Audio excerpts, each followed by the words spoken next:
ঠাকুরগাঁয়ে ৩টি সংসদীয় আসনে মনোনয়ন সংগ্রহ করেছেন ৫ প্রার্থী। সব আসনে মনোনয়ন ফর্ম তুলেছেন বিএনপি মনোনীত প্রার্থীরা। তবে এখনও মনোনয়ন সংগ্রহ করেননি জামায়াতের কোনো প্রার্থী। এ বিষয়ে বিস্তারিত জানাতে জেলা নির্বাচন অফিস থেকে যুক্ত হচ্ছেন এম এস আমাদ। এম এস আমাদ, আপনি তো নির্বাচন অফিসের সামনে আছেন, এই বিষয়ে মনোনয়ন ফর্ম সংগ্রহ করার যে বিষয়টি, এই বিষয়ে আমাদের বিস্তারিত জানাবেন। নিশ্চয়ই শুনতে পাচ্ছেন। তানিয়া, কনকনে শীত। তবে শীতের যে তীব্রতা, তারপরেও ভোটের যে আমেজ বা ভোটের যে একটা উদ্দীপনা, সেটি কিন্তু আমরা দেখেছি ঠাকুরগাঁয়ে যারা ভোটার রয়েছে তাদের মধ্যে অনেকটাই কাজ করছে।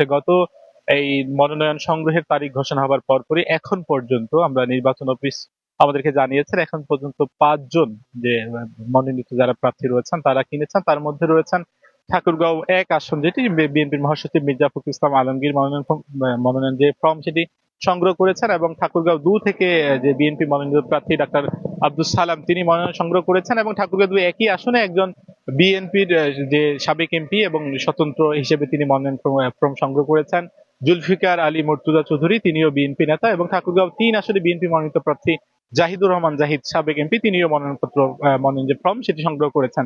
এখন পর্যন্ত ৫ জন করেছেন, তার মধ্যে ৪ জন রয়েছে বিএনপির, এবং এনসিপির একজন রয়েছে, তিনিও ঠাকুরগাঁও ২ আসন থেকে মনোনয়ন যে ফর্ম সেটি সংগ্রহ করেছেন। এবং যে মনোনয়নপত্র সংগ্রহ করার পরপরই আমরা এখন পর্যন্ত যেমনটি বলছেন যে জামায়াতের কোনো প্রার্থী কিন্তু তাদের মনোনয়ন ফর্ম সংগ্রহ করেনি, এবং মনোনয়ন ফর্ম সংগ্রহ করার মধ্য দিয়ে এখানে যিনি জেলা নির্বাচন কর্মকর্তা রয়েছে তার সঙ্গে আমাদের কথা হয়েছিল। তিনি বলছেন যে কেউ কেউ প্রার্থীরা নিজে এসে মনোনয়ন যে ফর্ম সেটি তারা সংগ্রহ করেছেন, এবং কেউ কেউ রয়েছেন তাদের আত্মীয় স্বজন বা দলীয় নেতাকর্মীর মধ্য দিয়ে তারা মনোনয়ন যে ফর্ম রয়েছে সেটি সংগ্রহ করেছেন। এবং যেহেতু মনোনয়ন ফর্মের মধ্য দিয়ে প্রতিনিয়ত কিন্তু আমরা দেখছি যারা খুব বেশি, যেহেতু আচরণ বিধিমালা অনুযায়ী তেমন কোনো সভা বা সেমিনার বা ভোট চাওয়ার কোনো সুযোগ নেই, অন্যদিক দিয়ে যে রিটার্নিং কর্মকর্তা রয়েছে তাদের পক্ষ থেকে যারা ম্যাজিস্ট্রেট নির্ধারণ করা হয়েছে বা নিযুক্ত করা হয়েছে তারা কিন্তু তাদের জায়গা থেকে আচরণ বিধিমালা যাতে করে মেনে চলা হয় সে কারণে তারা তদারকি করছেন। অন্যদিক দিয়ে যারা প্রার্থী রয়েছেন তারা তাদের জায়গা থেকে অনলাইনে কিন্তু নির্বাচনের যে ভোট চাওয়ার প্রবণতা এটি আমরা খুব বেশি দেখছি, যদিও